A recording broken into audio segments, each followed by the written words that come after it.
their institution, the invaders of Kemet, who imposed Christianity on the people of Kemet by a number of means, including warnings, beatings, murders, the confiscation of property, the closing down of temples, the establishment of churches within some temples. And so if we go to Egypt today and look at the ruins of Kemet, the temples especially, will often find Coptic and other forms of crosses carved into the walls and columns by the Christians who were once there, attempting to change a temple into a church. And so, you know, it might be useful to ask the question, what is the difference between the temple and the church? So that is the question for today, and also to examine some examples of temples, as they tend to be called here. Now, so what is one way of doing it is to look at what's called the etymology of the word. In this case, the etymology of the word church, and then later on the etymology, which is to say the origins or the historical evolutions through which these words have gone. Church comes from the Greek kyrios, which means Lord, as used in the phrase Kyriakos Doma, house of the Lord, or in Kyriakon, house of worship. Those are Greek words. And the word for church entered the German as Kirika, and which later became Kirche. And from that word Kirche we get the English word church, as the name of a Christian house for worshiping, quote unquote, the Lord. The word Lord also has an origin. But in this case, when we say Lord here, typically we mean the Lord Jesus, as a member of the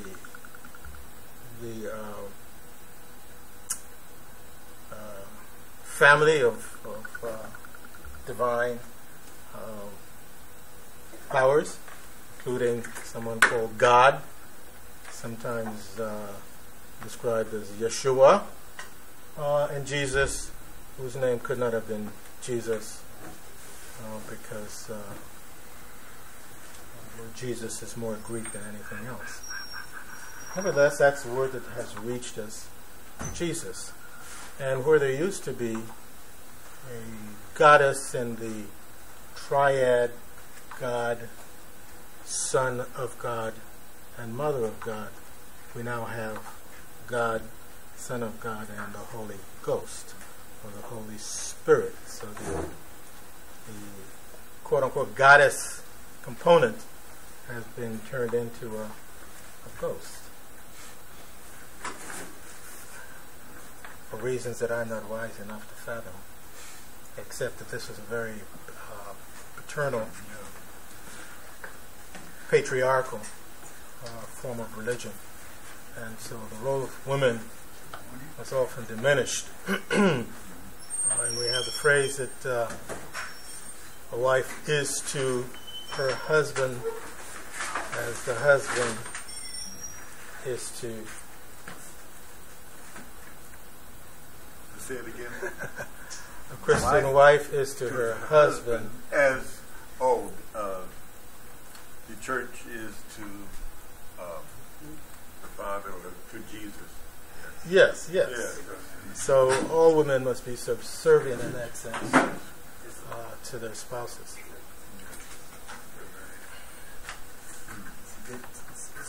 It only worked that way.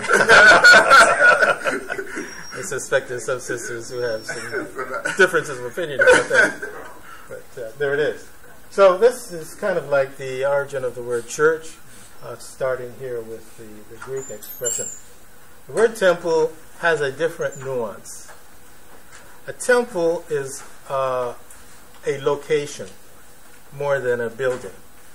Although we've learned to think of temples as buildings, it's established on a location. The word temple is akin to the word template. It's a plan or a design used to repeat itself, or establish, as it were, a pattern. And so you have tailors who will have templates for seamstresses, for creating clothing. There's a template for the sleeve, a template for the yoke, a template for the rest of the garment, and so on, and those are used to create patterns. Well, that is really the original meaning of the word temple. A plan that is laid out at a location where a future building will be raised. Okay, that explains. Yeah, that explains. And Sister Ingina will appreciate that we need a ritual in order to establish the plan for the temple. Yes? That's the way it was done in the old times. Right? You'd establish a plan, and a priest would be the one who officiates in establishing the plan, and the plan would involve measurements and evocations of the nature or the divine power to whom the temple is going to be dedicated, consecrated. Yes. All right? And there's a ritual called the stretching of the cord that you will hear more about. That's part of the process of laying the foundation for a future temple. Yes, sir, Brother Shango. So when the Germans came up with their word, and then it flipped over into the English to become church, then I noticed you saying there, as a Christian house for worship. Yes. Church is a building consecrated to one of the members of the triad, right? Or all three. But I notice sometimes when Christians use that word church, they almost use it almost like it's a universal word. Right. Interchangeable. Right, interchangeable. Yeah. Yes, sir. Yeah. Oh, okay. For the same reason that they use words and apply them as if they're universals about almost anything. Oh, okay. That's what I'm getting at. Their word Got it. And as the master plan. Got it. and that's World Series. and well, that's one thing I found is that within Christianity, part of the indoctrination process is planting the idea in our minds that things popped up, concepts popped up out of a vacuum, out of nowhere, and that are unique to Christianity or unrelated to everything that went on before. And that's how people are able to dismiss every other consideration apart from Christianity. Yes. But my other point about, which I found very interesting about your point about the template, that would explain what I was trying to explain in my class about, or what I noticed about that pattern of temples, that there was a basic outline of there being, the outer courtyard, the inner courtyard, exactly, the Holy of Holies, from region to region. Yes. And so I can Variation in form, yeah. but basically a repetition of cubes, the core. rectangles, Yeah. In an established way. Mm-hmm. Right. And so, temple from the Greek word tenein, to cut out, and from the Latin templum, a place marked out by a priest as a location of a place of worship. And as I pointed out, the chain is from the same family of words as the word template, or template, a guide for establishing or recreating a pattern. In Kemet, what we call temples were marked out for a specific deity. And it was thought that the ritual, including calling that deity from the source, some would say from the sky, down to earth, so that that deity's power would be present in nature, and so that the maintenance of that deity's power in nature and in society would be maintained. Actually evoke a deity into the location where the temple would be established, and then you would have to consecrate the temple to that deity or that family of deities before we would actually consider that we had established holy ground. How do we now do that? It's one of the topics of the course. Oh. It's all right. Okay. No patience. We'll get to it. Yes, I do. Hear that reply. You're used to that reply too. Yes. You're often a step ahead, which is not a disadvantage. It's an advantage, but it means that there ought to be people like me to say, "Wait a minute, we'll get there." So we have our roles, and you are the prophet and the prophetess here, and I am the guide. I'm the guide. Yes. It's part of my relationship with my wife. She's so creative that she flies off into a project and forgets everything else, and she depends on me to sort of call her back and say, "Yeah, there's still other things in life that that we need to take care of." So I'm comfortable in the role, having played it so often. By necessity. You do it well, huh? I had to learn how to do it well. All right. Now, the order or the presence of the deity in nature and in society was desirable because it was a way of maintaining mat, maintaining harmony and balance and order, good order everywhere. And without the presence of mat, of course, we would have disorganization and chaos, which is not to disparage disorganization and chaos, because as you well know, sometimes in order to have productive change, one of the elements is often chaos, disorganization. Yes?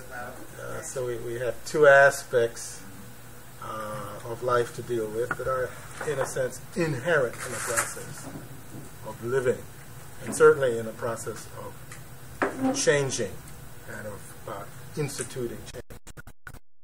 Were it not for that, everything would be static and boring and completely predictable. Would there be any kind of relationship between the deity and that geographical location? Yes, yes. The temple would be, of course, the house of that deity. Just like the Nisu Bir'ah, the king, would have a house, the deity would have a house. And just as the king would have servants to wait on the king, the deity would have servants to wait on him or her and to maintain what was necessary for that deity to be given the respect that is deserved. And indeed, the generic name for priest in Kemet is servant of the Necher. Hem Necher in the masculine form, or Hemet Necher in the feminine version. Servant.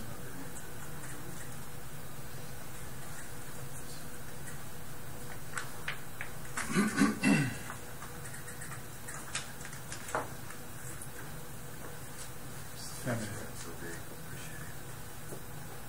welcome, sir. T makes the word feminine. Otherwise, it would simply be him.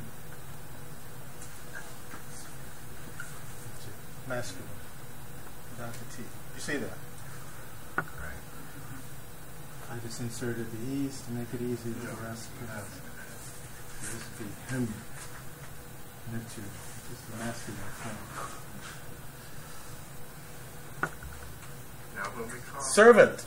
Yeah, that makes sense. Yes, sir. when we say Kemet, T at the end, does that mean that Kemet is feminine in that Yes. regard? We would say Kemet her.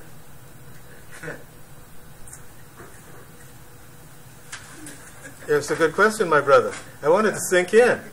I really wanted to sink in because people use lots of words for Kemet, but they don't realize that they're actually referring to the feminine. The root of the word is Kem, which means black. And the T is added to make it feminine.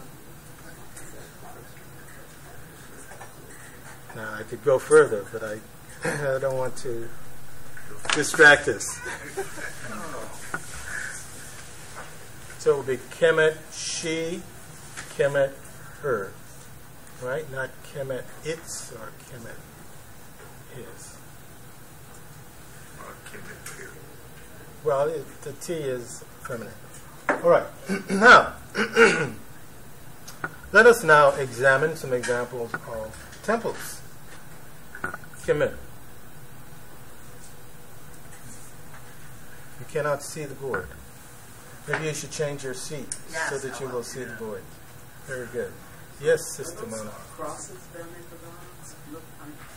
Look, similar to I'm that. going to get right into that. I'm a little slow this morning, Okay. but painkillers will do that. All right. So we have two of the early forms of temples. In this case, shrines. Yes? And Kemet had two national shrines. One for the south, upcountry, and one for the north, downriver, so to speak. These shrines were referred to by the word per, P-R, or P-E-R.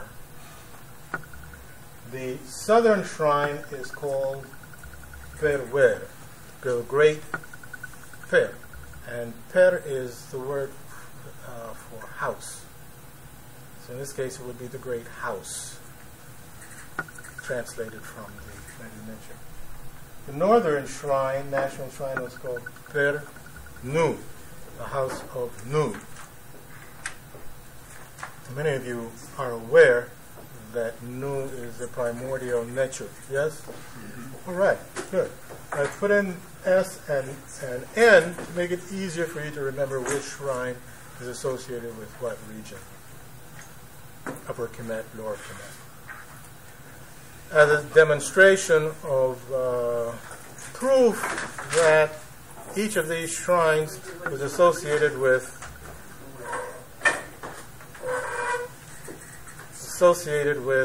Upper and Lower Kemet, you will see that there is a crown, the white crown, right next to a shrine, which is the crown associated with Upper Kemet, or the south. And right beneath it, you'll see the symbol that Sister Mona asked about, which looks like a Maltese cross almost, but it's a crossroads sign, which symbolizes a place, an inhabited area. Crossroad, yes. Yeah, that's a crossroad. It looks like an X. That's a place where two roads meet. Identifying that location as a country or a region or a city or a town or a village. It's a geographical marker. The same thing is true of the other crown, which is the red crown of Lower Kemet, or the north. And I've given you the names of each of the crown in Medineche. Hedjit is the white crown. The root of that word is hedj, which means white. And the red crown is called deshirt, which is the word for red. Deshirt. You see it right there, the red crown. It's the crown of the north. Yes, sir. You know, it's interesting that that crossroad concept. So to me, I started thinking about Ephah and thinking about the place where you leave your offerings. Yeah, you're thinking about Legaba. Yeah. Elegaba. Right. It's the guardian of the crossroads. Yeah. And you can't get to Olodumare unless you go through Legba. Exactly. Right. And Legba will trick you every time. Every time. Yes. Thanks for the connection, brother. Yes, sir. So in terms of the desert versus the so when we think desert, are we thinking like toward the mountains or toward the delta? Desert is a desert, just as you say it and as we know it in English. Except here, it's derived from the Medu Neter word. Right. So bottom line, if I'm saying... Which is deshet. The red. And it means red. So And the desert was referred to as the red land. Mm-hmm. So in terms of north and south distinction, if we're talking delta as it flows out into what is called the Mediterranean now, That would be north. that's north as Yes. far as concerned. So it's a trick because the desert to me, in that sense, if you're saying the crown of the north, when I think desert, I'm not thinking the Nile Delta, which is really, really rich and lush. Don't think water. desert. Right. Yeah. Think red. Okay. So that water. So it's kind of like you Red, see where I'm at? red crown. Yes. But you're uniting two different ideas. Yeah. You're inflating, as it were, the word for desert with that for red. In this case, the deshet refers to the fact that the crown is red, Right. more so than it represents anything having to do with the desert. And if you understand that clearly, then there's no need to bring in the question of the delta, right? Which has its own name. That is not deshet. Thank you. Okay, you're welcome. Yes, Sister Mona. Are there like distinguishing markers on the shrines that let you know what is south and what is north? Just what I've tried to do here. See? The Hedjit crown is associated with the south, and therefore this would be the shrine of the south. The deshet is associated with the north. Yes. So But there's nothing in the shrine itself, in the design of the shrine, that would tell you that's what I that. was wondering. No, not at all. You just have to know it. Okay. Could the shrine also be in somebody's home? There could be a shrine in a home, yes. And we'll get to that as well. They were, like present day, like mausoleum. There's a lot of copying that is taking place, as you know. Yeah. Yes. People who want to establish connection with the ancient tradition might have their tomb Especially the one as well. represented in this way, designed in this way. Or like a pyramid, or like something else. All right. Now, I wanted to make clear that that the word per can be associated with temples, because the shrine later becomes a temple, and we'll see how this happens. But it's not.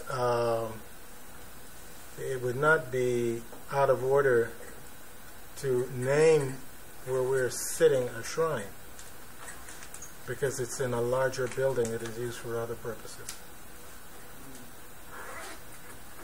So this room could be the shrine, and in a sense, the whole building could be a temple if, in fact, it were devoted entirely to rituals and other considerations related to the nature for which it has been dedicated, or to whom it has been dedicated.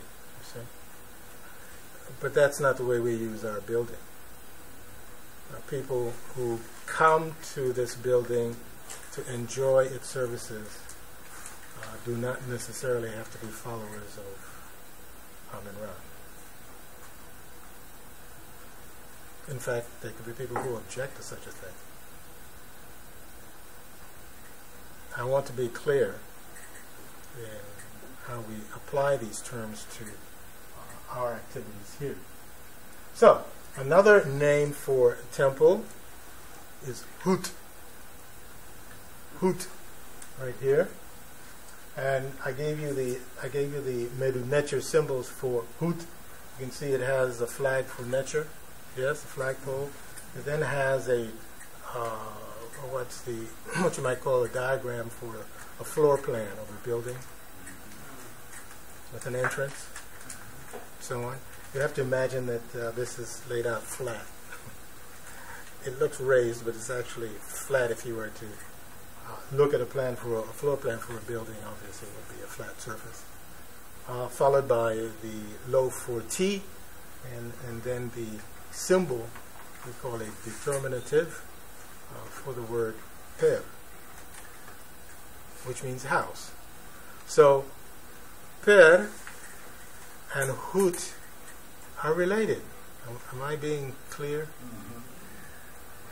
In order to know that we're talking about a temple, the scribes actually drew as a determinative the word for per.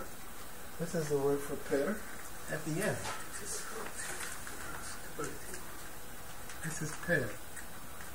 Equal house or shrine. Are you with me? Yes. So don't think of these two terms as completely separate. So They're sometimes used interchangeably, per and hut. But to make it easier for us, it would make sense to talk about the per as the smaller unit and the hut as the larger, so that what we call the naos or naos and the Holy of Holy would be the shrine inside of the temple. Huh? it's just like And that shrine would be the per, right? Yeah. And the larger building would be the hut. It's just easier to think of it that way. But you will see the two terms used interchangeably from time to Is time. the hoop the HWT? Yes. it's just like where they had the shooting in Oakland, oikos. In Greek, the oikos is a house, but Yes. it's used interchangeably with the word for a temple. Yes. Thing. All right. All right. Okay. Now, but don't be confused. The hut or temple was not a church. And it certainly was not Christian. All right? It was literally the house or enclosure of the Neche. And you will see what I mean by literally when we get to the daily temple ritual and how the priests actually cared for the statue of the Neche, of the hut. All right, don't want to get too far ahead of it. But it was also the residence of a family of the Neche hut, of quote-unquote gods, in the same way that a church is a place where one goes to worship the Christian Trinity, right? Since the Nicene Council, at any rate. But the hut was not a church. How do we know it was not a church? Because a church was a place of public worship. A hut was a place where the priests went to take care of the needs of the Neche, to whom the hut was dedicated. Yes? When they selected a site for the temple, was it in any way related to what had been like an ancestral mound before that, or was it something unrelated? The belief was that every hut, quote-unquote, temple was a location of a primordial mound.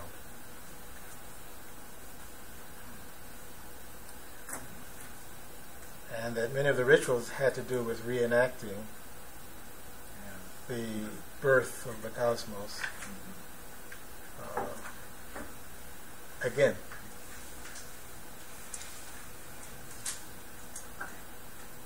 It was not just a building. I want to emphasize that. It was a place of wonder, a place where certain ancient events were reenacted by the priests involved. And there were utterances that needed to be said in order for these reenactments to take place. The text that I shared with you, called the Forms of Ra, is a text that essentially describes the coming into being of the cosmos. And that text would be repeated as part of a ritual in the Hut, dedicated to a creation metric. In this case, Ra, or Keper, or Pida, and so on. You following me? Yes. All right. I don't want to lose you. No. You said that the Hut is the house. Yes. The shrine is a house too, but it's a smaller one. Yes. Yes. And the idea of the Per, the shrine, is older than that of the Hut. Because the first, quote-unquote, temples were really shrines. In fact, shrines set into a hillside. And then it developed into a straw wicker building dedicated to a Necher, and outside of which was this flagpole saying this is the place of the Necher. And then that flagpole actually became the sign for Necher. You with me? Oh, yeah. All right. So if this were a Hut or a Per, we would have a flagpole outside with the colors appropriate to the Necher. And in this case, either a very dark blue for Amen, or a very light blue, associating Amen with the wind and the sky. Let's take another hand. Yes, Brother Shango. So you're saying, in essence, we would have a pole outside for Amen? A pole designating this plot Right. as sacred ground, Okay. consecrated to Amen Ra.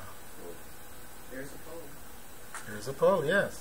I don't know if there's a flag. No, I don't see it. And the flag that used to be there got quite tattered, and it was red, black, and green. Oh. It should have been replaced by now. Yes. Clarification, and not too many people will know exactly what I'm talking about, but this, we are called the Church of Wose Community Temple. No, that's not what we're called. If you go out and read the sign, that is not what it says. I know. No, wait. But this is called the House of Amen Ra. Yes. That's part of our name. Okay, but the temple, I mean, our Per Holy Amen Ra was designated by someone. I don't know. I was in here. You have been here longer than I. No. My sister, Zarita, as the temple of Aset. So is that not of Aset? The shrine? The Holy of Holies was. Yeah. So that's not true. It wasn't. An MIT can't just decide. Okay. Thank you. That clears it up. And that's why I said who the sanctuary is dedicated to. This is a person in training, essentially a student. Yes. It would be the college of the priests. They're called Wenwut as a group, who would get together and they would decide. And then the high priest would speak for them. Okay. Good. That clears it up for me. Oh yes, very hierarchical. Well, no, because but when I take care of the temple, and that's kind of in my the altar, that's in my head, and so I often try and do flowers to a set, and really, but today they are bright blue to Amen Ra. Yeah, that's okay. I mean, there can be a special day for the mother. Today they're right. There can be a special day for the mother of the Necher to be celebrated along with all other kinds of celebrations. So there's nothing wrong with that.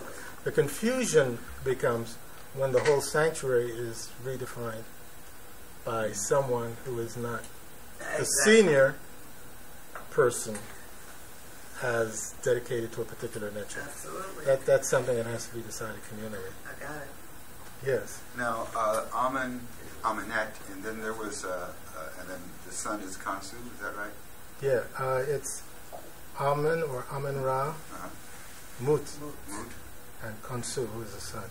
Okay. That's the triad here. Okay. And that was brought about as a result of great struggle.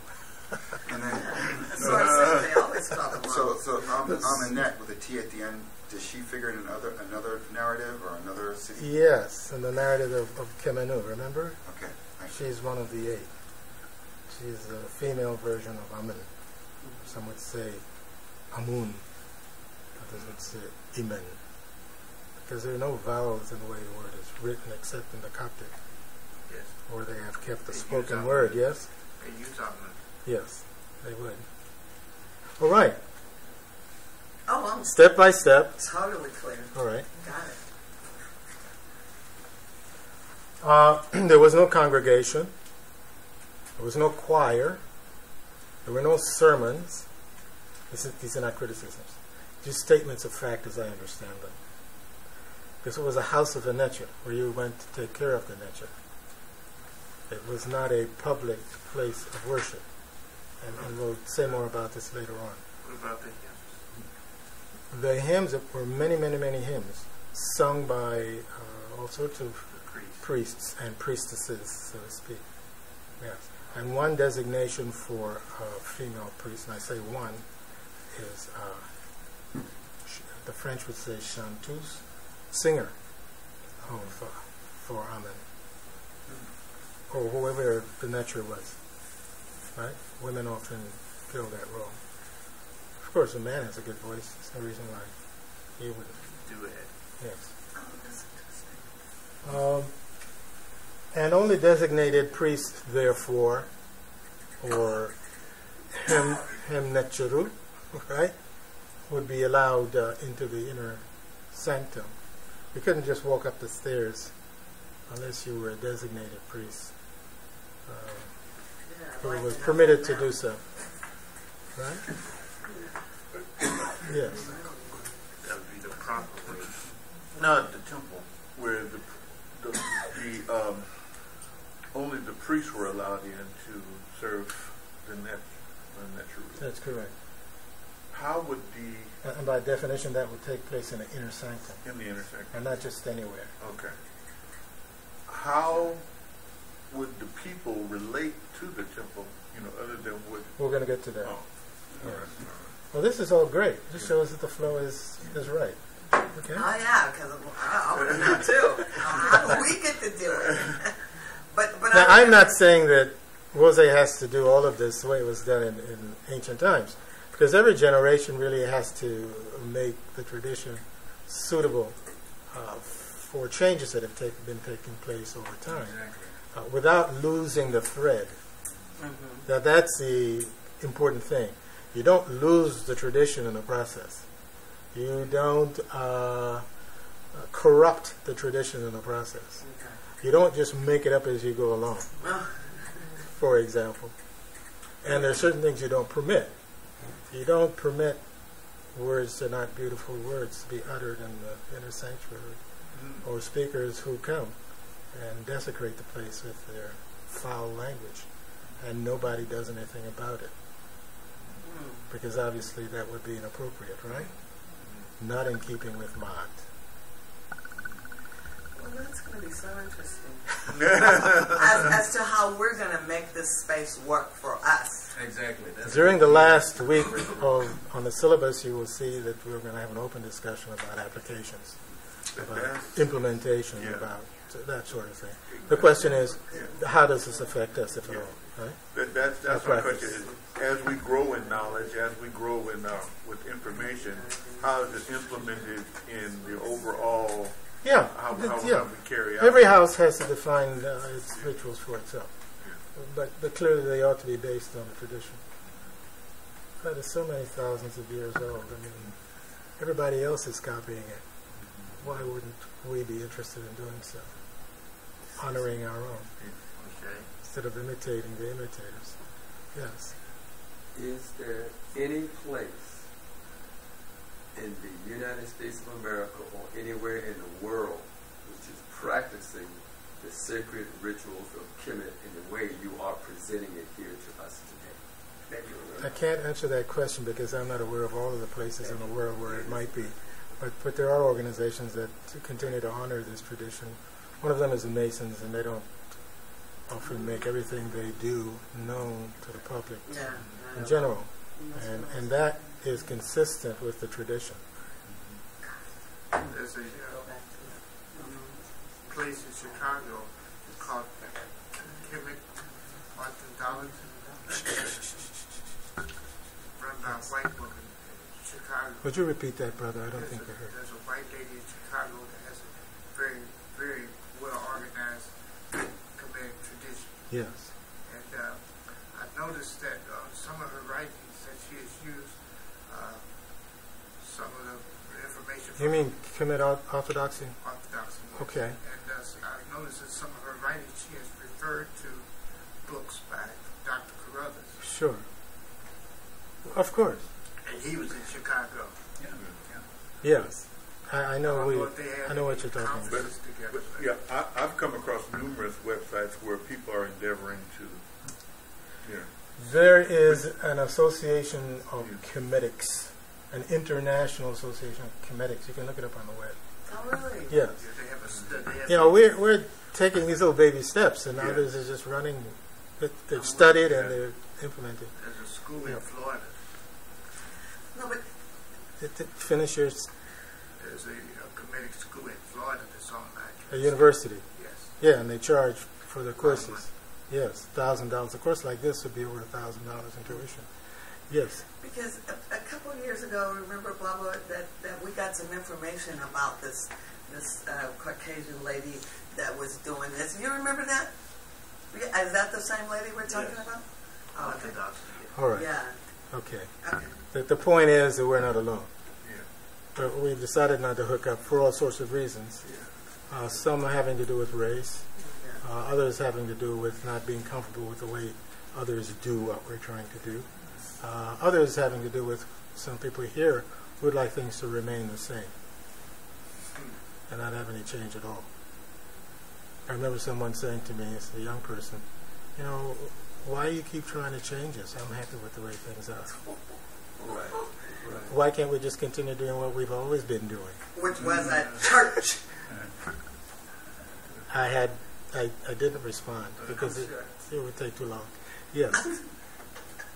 So in essence, we get bogged down in a contemporary sense with race, whereas Ramirez didn't have that to deal with because they were all one. Well, they had a very age-old tradition. Okay. Right. Pretty homogenized. And in fact, the invaders found it to be so strong and deep-rooted that they had to adopt it in order to rule successfully. They couldn't replace it. Yeah. And I would caution, that others would seek to always assume leadership whenever they adopt something of our culture. So I would caution us against, Assuming that we should follow their lead. They did it with the blues. All right. It wasn't until the Middle Kingdom, to continue, that the public was allowed to enter the temple, and they were restricted to the outer courtyard. All right? Mm-hmm. They were not allowed to go any deeper than that into the temple.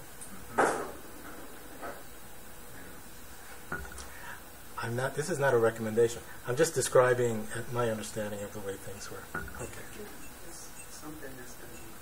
Well, that wouldn't work for us because we've been raised in a country that values democratic participation. So that probably would not be what we would want to do. Yes. Would you speak up, dear? When you mentioned the Masons, yes. what flashes through my mind, because my mom was a Mason store all of her life, and she was more Christian than Christian could be. So there's these two different things going on. Yeah, I know. Is that right? I know. Yeah. My dad was a Mason before my biological father was for years, and then he finally dropped out because of contradiction. It seems like they're just conflicting. and Human beings, the human mind is a fantastic thing. It can hold contradictory ideas side by side. They have this knowledge, but on the other hand, she was just very... That's okay. All right. Yes. We're walking around with two models in our own minds, so. One of the things and they don't often agree with each other. the difference really is I saw a hand. Sister Regina. I think too that has in my perception of it, is that has to do with people and their readiness and the ability to change and to be and to accept and to adapt to a new way. Nothing is constant but change, but when people reject change, it's all right. Change is difficult, especially change having to do with personal identity. Yeah. It's not an easy thing. Yeah, no. And people resist because it means they have to change the way in which they think about themselves and their lives. And we prefer order, predictability, stability when it comes to that, so that we can be sure, relatively speaking, that tomorrow is going to be pretty much like today. Pretty much, you know. We don't have to reinvent each day. So people are conditioned from a very early age to hold certain beliefs, either because their parents served as an example, or their parents insisted on it, or there are other forces that have impacted them and registered deeply. And so this kind of change requires unlearning. And that means pulling up deep roots about things that we once took for granted as being true. And that's usually, I won't say always, an unsettling process. Yes, awesome. So I'm not surprised that people would resist it. And our job is to learn, first of all, the tradition. Second of all, what would be applicable to us here, what not to repeat, copy, adopt, and that takes study. And then we have to learn ways of sharing it with others that are not threatening. Yeah, they're not threatening. We have to establish a safe place, a feeling of safety, so that people will feel free to entertain ideas that they otherwise wouldn't. About which they would be defensive otherwise. I'm trying to think of the quotation by John Henry Clark where he was talking about the same thing, that a people should have sacred places where they can gather and develop amongst themselves without the intrusion of intrepid business. And without deifying, without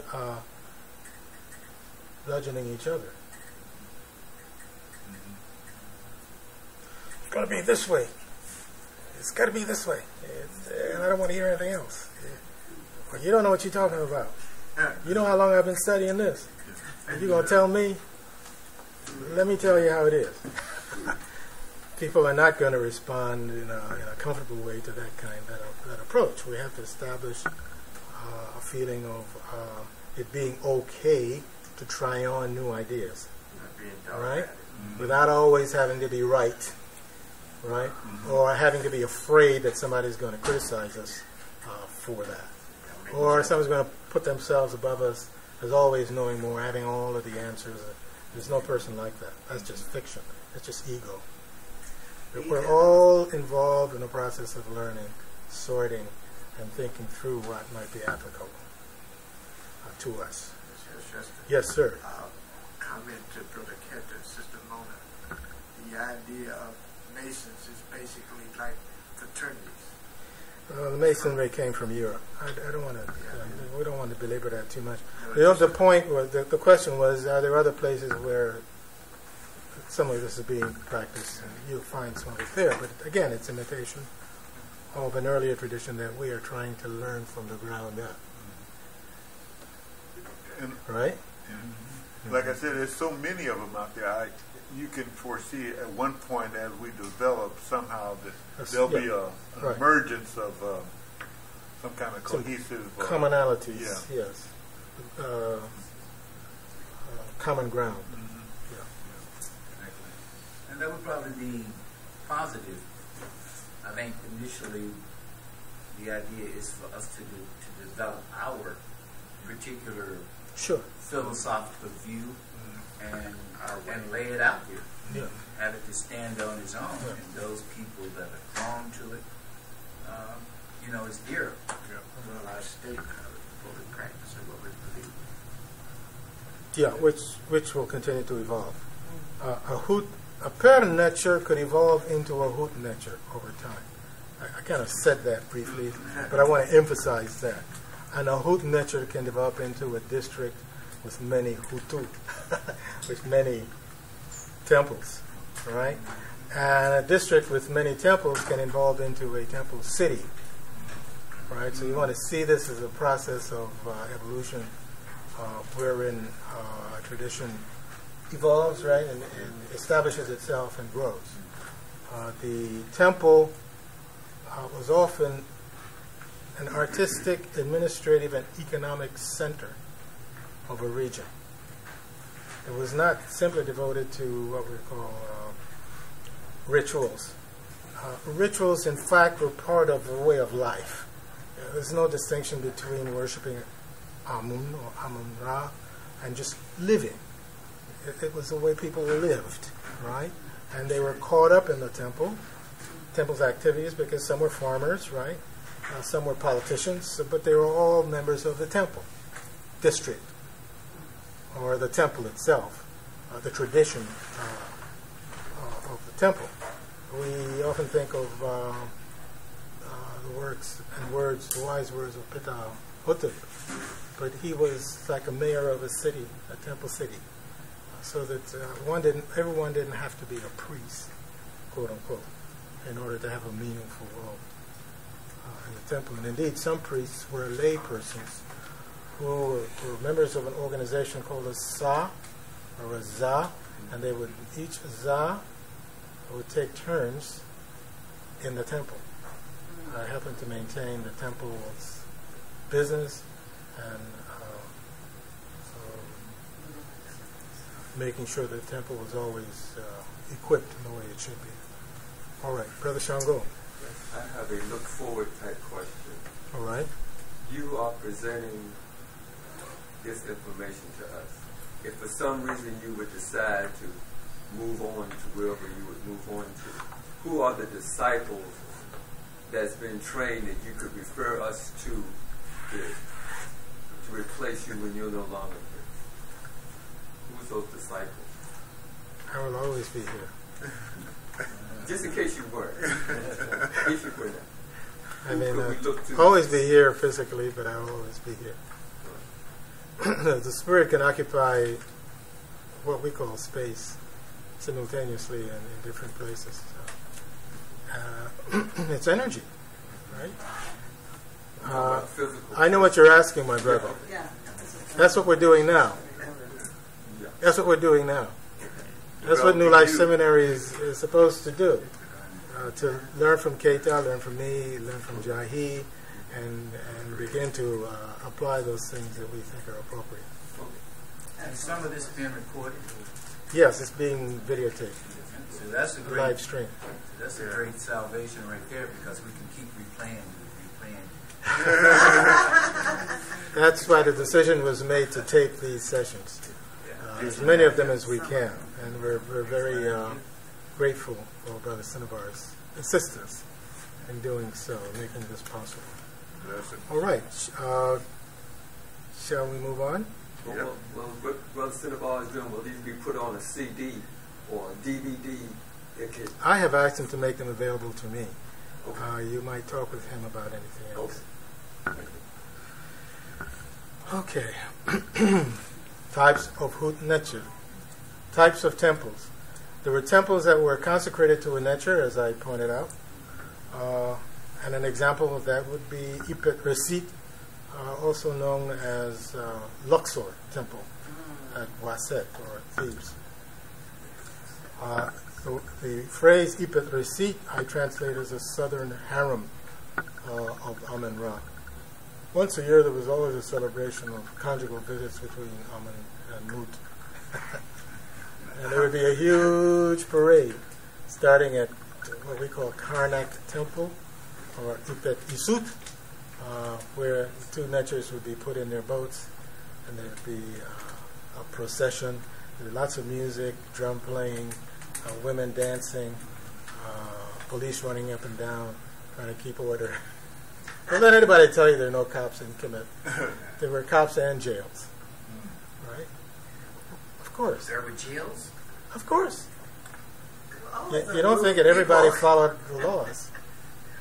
Yeah. Not only that, if you broke certain laws, they just beat you. And they had long sticks that were used for it. You didn't pay your taxes, your share of the crops that should go to the temple, you're likely to get beaten. Yeah. It's a very hierarchical society, and we have to keep that in mind. In some ways, it's not the kind of society that we might be comfortable living in, because of our way of life here is not as restricted. But it is Singapore. But they beat us anyway. Yeah, they're not supposed to, but they do. Just a quick little comment on that, and I'm glad you touched on it, because with the Sarset Society, and we're not going to go into that, but that's one thing they adopted, this hierarchy. You have to, greet the priests and everything. Yeah, you have to do all discipline. this stuff. When you're learning to be a priest, you have somebody that serves you and all that. Yes. I thought, of all the things you could adopt, why that one? Why that one? Ego. That was the one thing that got to me. I was like, why did you adopt that particular thing? You had to address the priest as, I went to an activity where there was a mentor behind the curtain. I was on the stage side of the curtain, facing the audience, playing my drum as I do for fun. And I just happened to look through the curtain where there was a gap. And there was a mentor who had his proteges kneel and kiss his hand. On the floor, really? They sat beneath you. I said, "Oh, you into that, huh?" To myself. And this is someone who's well known, whose name will not be mentioned. Yeah. But this is all ego. It's not necessary. Yeah. There is a need for discipline within every organization, and a need to make sure that certain rules are followed. But there should always be a respect, a shared respect for everyone involved. Yes. I was going to say it's respect. Because my daughter's friends, when they come in the house, they kneel at my chair to kiss my hand. Then they go in the bathroom. Out of respect and tradition. And it's tradition and respect. They go to the bathroom and they drink Heineken and talk like this. Yeah. As opposed to a fair I went to once, walking down the street, and there were some young men approaching from the opposite direction and expected me to move aside so they could walk, and I didn't. And one of them said to the other one, "Yeah, he thinks he's special. You think he's an elder." And of course, to him, I was quadruple an elder. He was just a kid. Yeah. But we've lost the thread. We've lost the tradition. We believe that to pay respect to the elderly is a waste of time. I was in a movie, and some young women were in the back talking loudly, and I went up and said, "Please, would you mind? I'm trying to listen and look just like everybody else. Would you mind?" What I hate is old people who spoil everything for everybody else. I mean, that's not all young people are like that, but too many of them are growing up in this way. They believe the elderly are an inconvenience and are disposable, instead of learning from those who've been here for a while, longer than they have, and paying the proper respect. We've lost, there's been a break in how families train children, educate children, and we need to correct that. All right, let's move on, because you're here to get this. And obviously, each of the temples or hut netchers were consecrated to a netcher. I've said that before, and I was giving you some examples of a hut. One was a hut or temple dedicated to a netcher, and we mentioned one. There were temples that were displays of royal power, like Abu Simbel temple, where there are actually two temples, one dedicated to Nefertari, and the other one dedicated to Ramesses II, her husband. They're side by side. As you approach Abu Simbel, you see something like 4 statues of Ramesses II seated, colossal statues, and there's no mistaking that in fact this was an attempt to impress on the Southerners the power of the king. Right? And that temple is located in what today we call Nubia. So it's clearly a message for people who are new to the empire. Yes. No, who was in control there? There's also there are also temporary temples where people went to worship the soul of the deceased king, or mortuary temples. And there are many examples of that. So all temples are not established for the same exact purpose. There are different kinds of temples. Here is an example of a Hut Necher, in this case Ipet Resi, the southern harem, often referred to as Luxor Temple. And here you have the Medu Necher on your left. It reads Ipet Resi. And you will see 2 statues of Ramesses II. One of them is a statue meant to be the statue of Ramesses II in person and in the flesh. The other one is dedicated to his Ka, his spiritual body. And this was the temple in where, upon coronation, being crowned king, he received the Ka of the Necher, making him a divine king. Are you following me? Oh, not just that's part of the coronation ritual. Yeah. That the Necher, in this case Amen, would give to the future king the right to rule as a Necher himself, by conveying the substance of the Necher to him, the energy of the Necher to him. Think about that for a minute. Yeah, that's really deep. Who gave it to him? Who did it? Amen. Just like when Hatshepsut was crowned king, the same thing happened in her case, in terms of a depiction that we find in her tomb. I mean, but who did the ceremony? The high priest. Oh, the high priest. Yes. So Amen is imbuing. Yes, that makes Ramesses II the son of the Necher, and therefore eligible to rule as the Necher himself. Not just man. Not just in a sense of Jesus is incarnate, both man and divinity. Yes, in that God is incarnate in Jesus, and the two are not separate. Yeah, this is just copying what was true earlier. Yes. In the statue, you have one that says Ka statue. Yes. How is it designated by the Medu, or just by the symbolism? No, I just happen to know of the ritual, and I just chose one of them. Oh, okay. I just knew one was the Ka and one was the physical being, So one could be and it's it's arbitrary which one. Right. Yeah. It's a good question, though, man. I was thinking the same thing. You can't tell because there's I have no way of knowing.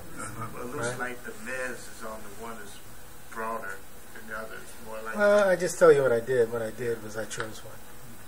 So what's important is the idea. Right. Was there any message on the obelisk?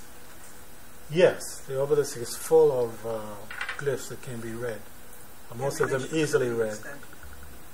No, not to my knowledge. Okay. Right. There was another obelisk where you see the empty pedestal. That one is now in Paris. The Arabs gave it as a gift to Paris. How magnanimous of them. Did you go there? Did you see this particular space when you went? That's my photo. Was it? Yeah. All right. Now, the other point I want to make the other point I want to make is that the entrance to all of the temples were usually designed to reproduce the horizon and the ascension of the sun in the morning. So the building, mud brick building, on your right would be a mountain designated the western horizon, and on your left a mountain made of clay designated as the eastern horizon. And that opening at the top right here is where the sun would usually be. And indeed, the building is turned in such a way that during the summer solstice, the sun arises and shines all the way down this corridor. Right down the corridor. That's heavy, Think of the number of years that was required of observation, astronomical observation, to be able to position the temple in such a way that this would occur. Barrel.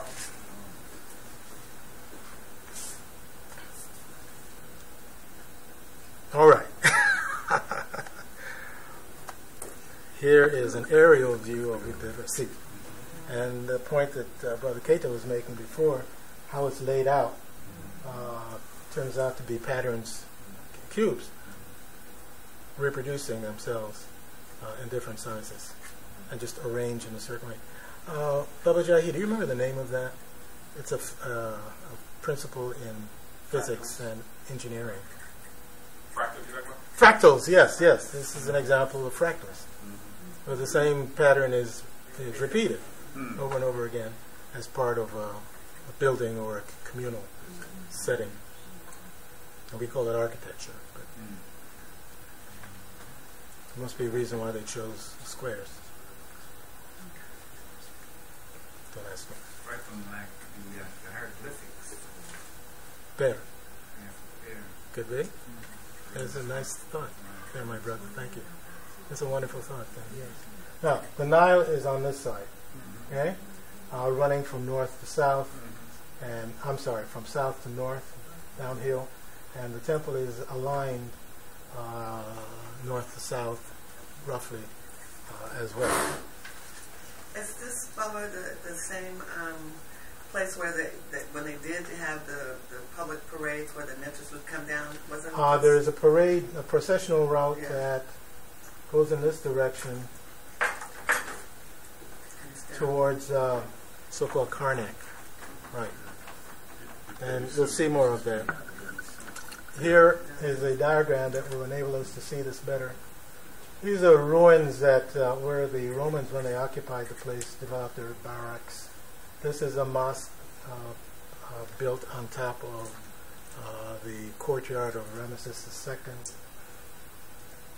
underneath which they recently discovered statues from the ancient period. So we enter here. This is where the obelisk was. We enter and we walk straight through. This is the outer courtyard. This is an inner courtyard with lots of columns. You can see them here. Dedicated to Ramesses II. It's a colonnade which you can partly see. Oops. There it is. Yeah, right here and right here. So where were the people allowed to? They weren't allowed to come. Where were the everyday folk allowed to? Right in here somewhere. Oh, and one of the larger courtyards? Yes.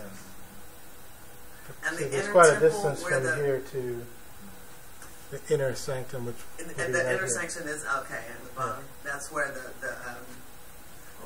it's the highest, the Neteru darkest place where in only the temple. high priest could That's go in correct. and care for. That's correct. Were you in a helicopter when you took that picture? It's flying, brother.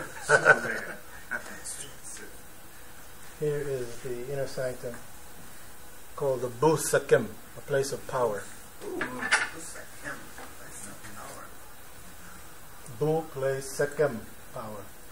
What specifically was the birth room? The Mamisi It's a place where they would take statuary to be revived by the sun, by exposing them to the rays of the sun.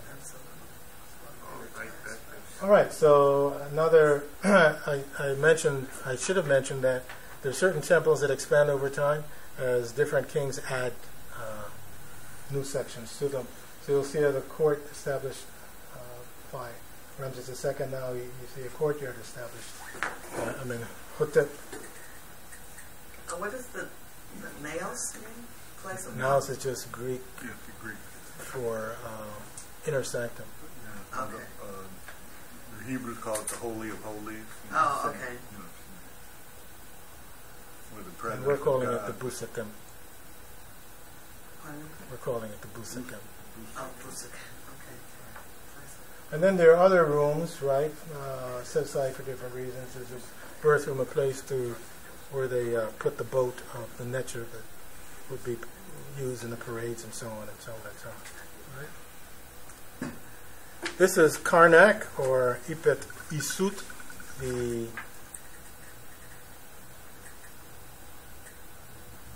harem of the thrones. And why thrones? Well, you can see there are many temples here. Here's one, a temple dedicated to Mut. She happens to have a lake in front of her temple. Is in the shape of a moon, a crescent moon. You see that? Is that where the priest would bathe? That's one of them. Yeah. Here is a route connecting, a walkway connecting the temple of Mut with that of Amun. And you can see there are lots of subsections to the temple. Right back here, there's a little outer shrine outside the temple that was set aside for use by the common people. Thank you. It's called the Chapel of the Hearing Ear. The Hearing Ear. So while they were doing hymns and stuff inside, we could hear it? Oh, great. Now, yes, sir. The temple, Ipet Resit and Ipet Isut, was Ipet Isut, did one play the role of the feminine temple as opposed to the masculine, one dedicated? They were all dedicated to Amun, Mut, and Khonsu. Right. And at Karnack, you have different temples established for each of those. Okay. Like Mut, here is the precinct of Montu, who's a different nature, a war nature. And here's another temple, and so on. Now, did you do the layout, or you just? No, this is from a book. Okay. That I photographed. All right. So the temple of the hearing ear, did I understand? Number 29. Be where the common people live? Yes, okay. And I'm going to show you an example of one. Same thing, Karnack, the harem of the thrones. You can see the entrance looked pretty much like the one we saw before, except Brother Menu, who's right here, and other members of our party have moved in beyond the outer courtyard. And you can see that once you get beyond the outer courtyard, the columns suddenly become papyrus plants or lotus plants and so on. And this now is an attempt not only to show the sun arising from between the two mountains, but to reproduce the primordial marsh from which the cosmos was born. Remember I said to you that the architecture is part of the ritual? Yeah. Yes, yes. All right. So if you want to do a reproduction of the Keperu of Ra, the forms of Ra, and the coming into being of the cosmos, you can do it right here. Here are the plants that were part of the primordial marsh we call Noon. Looks like they were destroying some of the Medu on that one wall. I'm not so sure it's destroyed. We're talking about thousands of years and stuff peels off, you know? Yeah. Okay, Karnack was one of the largest, in fact, the largest temple in the ancient world. And as you can see here, this quote, it employed 81,000 people, controlled a third of the cultivatable land, 65 villages, 433 orchards, 421,362 heads of livestock, 40 workshops, and a fleet of 83 ships. This is no small temple. Or as we say, hut neche. Here is a chapel of the hearing ear. And Sekhmet is the Necherit. Here, the fierce one. Her name means the powerful one. The powerful one. But in the mythology, she is quite fierce. She's the one who was sent out to destroy humankind and got drunk and forgot why she was there. And that's my dad at home. And then we got saved by her drunkenness. Okay, and here are invocations, one can say, in honor of, in praise of Sekhmet. Here's one. This is not inside the temple. This is at the back of an outer wall of the temple. And the Naos or Bosekem is probably right in back of this wall here. But inside the temple. Is it hers? Is it her temple, the inner? No. No. No, this is Karnack dedicated to Amen and Konsu. Oh. I don't know why they chose Sekhmet in this case. Just happens to be there. I just wanted to show you an example of an outer shrine where people could have access who could not, in fact, go into the inner sanctum. All right. This is pretty much where I wanted to get to. We will begin now the discussion of specific rituals. But let's stop right here. You had a homework assignment. Right. And I hope you, how many of you have had a chance to read it? All right, that's better than usual. As if that helps. That's better than usual. Yeah. I call words. Using her definition. Using her definition. I read it. You read it. That's okay. But and I give you some questions to answer, right? Oh, I didn't get the question. Well, let me read them. Who is Jehuti? What do you think is meant by being of his heart or mind? What? This is in the email to which this was attached. Right. Huh. Right. This is the only thing that printed out. Well, because you didn't print out the email message itself. Okay. All right. All right. All right. What examples of Heka are mentioned here?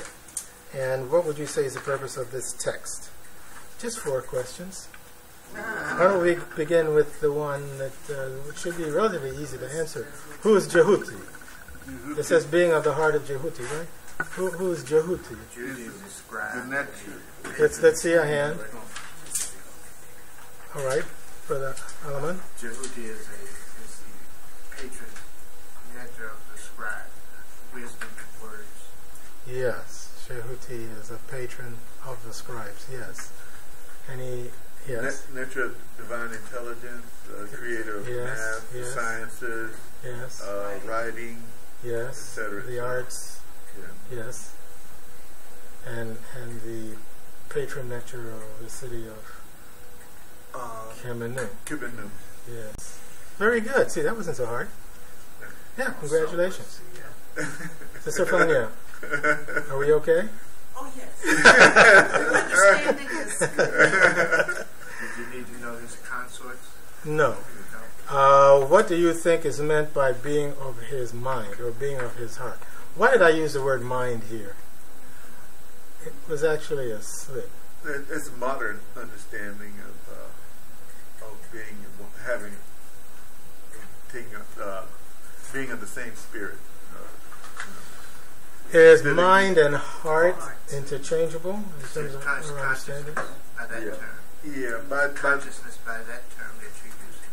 Okay. There's a heart and mind together. Together, yes. Yeah. The heart was considered to be the center of consciousness, right. Conscience, and thought.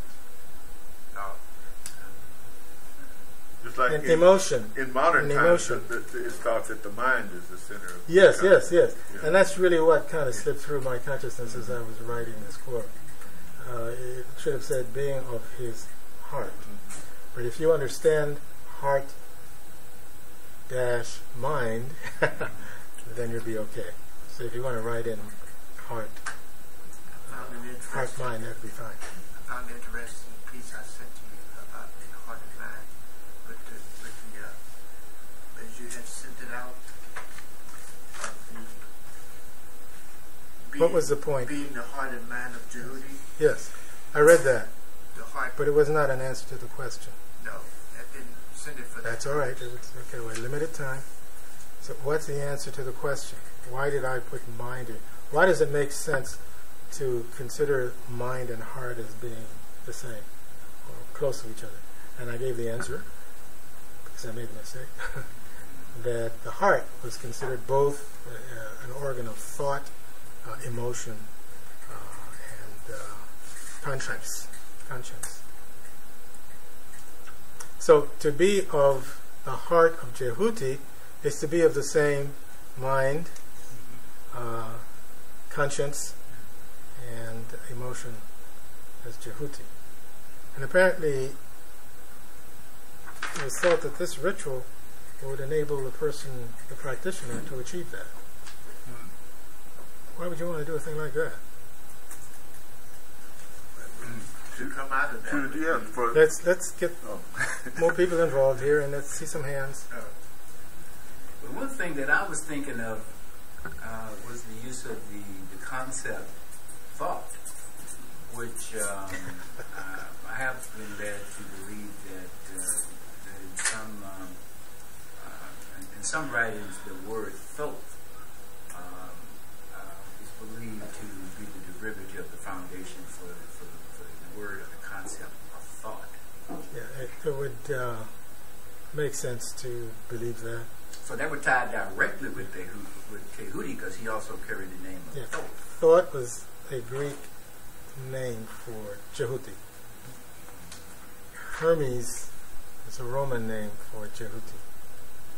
And if you read the Hermetica, which is an attempt to capture the Hermetic tradition as passed down through Greece, you will run into both of those expressions, thought and Mercury. But why would someone want to do this sort of thing? Because they're like the same, they're connected. We've had readings that say my heart, my mind, yes. the heart of my mother. Yes. They're connected, and the heart. Yes. Do not leave. Do not desert me at the time of judgment. For the mind. Yes, yes. The heart speaks heart, for the soul. For the mind. Yeah. Yes, and is weighed against the soul in the whole of Mati. Yes, and Jehudi is there, recording everything. Right. And wouldn't one want to develop those gifts of Jehudi to come forth to be in operation in his life? Jehudi, one of the names of Jehudi is Great of Magic, Great of Heka. Great of Heka. Great of, some people would say magic, but in the Medu Neter, that word is translated Heka. We covered it in a previous class. Now it says, what examples of Heka are mentioned here? Do you see one in the first line? Sister Shanita, would you join us, please? I'm developing a little crick in my neck from looking at you over there. My eyes are beginning to go in the opposite directions. Could you pull up a chair? Do you see an example of Heka in the first line? Purifying with spit. Tell me which is the example of Heka. Spitting. Spitting, yes. And we had that in our list, didn't we? Okay. Could that be understood as a ritual as well? The whole thing's a ritual, brother.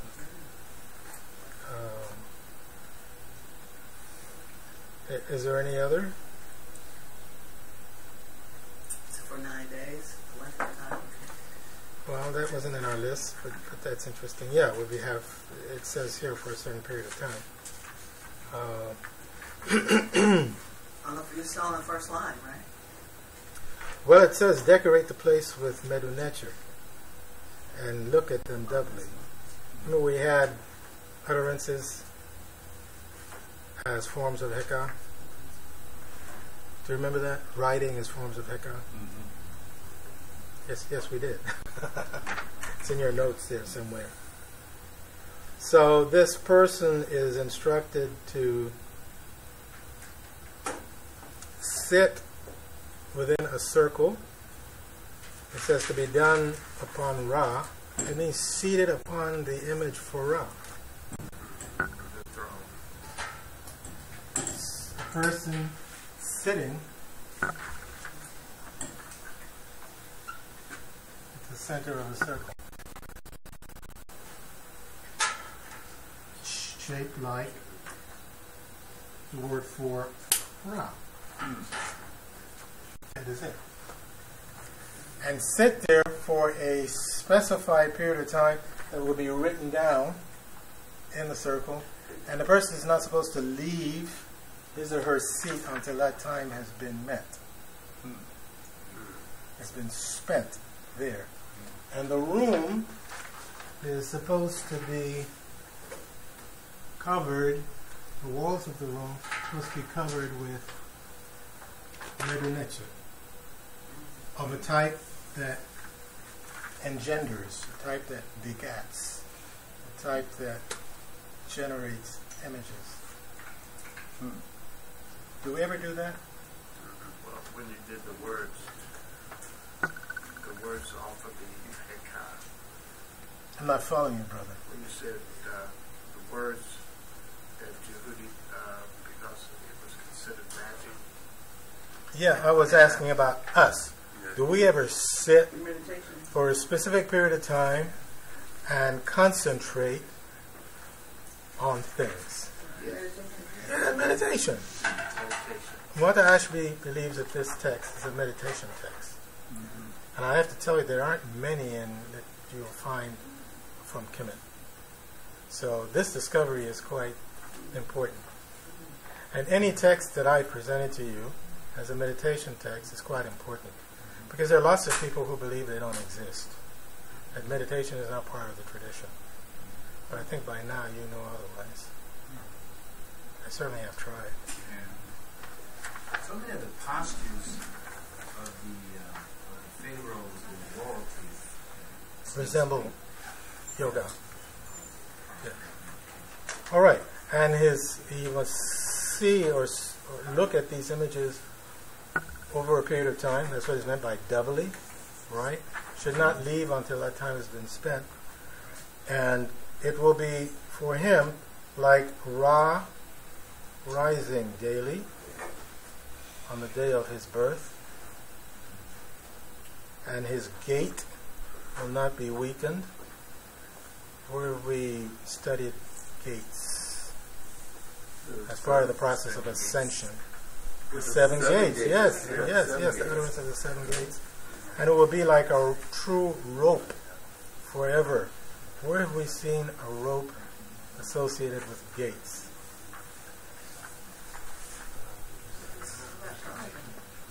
The pulling of the rope. The net, yes, Oh, the net. Yes, gathering the net, right? Pulling in the net and ascending because of one's mastery of how one works with the net. Remember that? Well, all of this is here. They just didn't spell it out. Not a bit. This is why it's sometimes difficult to know what they're saying. Because they just allude to things as if you're supposed to know the background. Absolutely. Yeah, you do that all the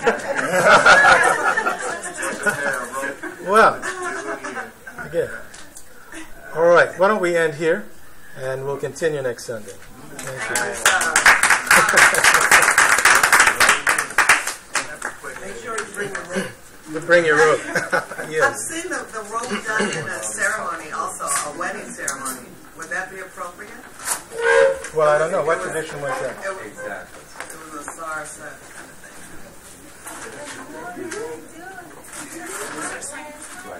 Yeah, it's over there.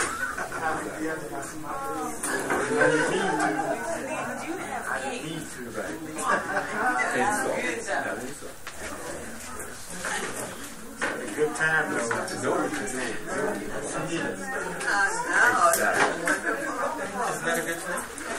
after the third generation. Third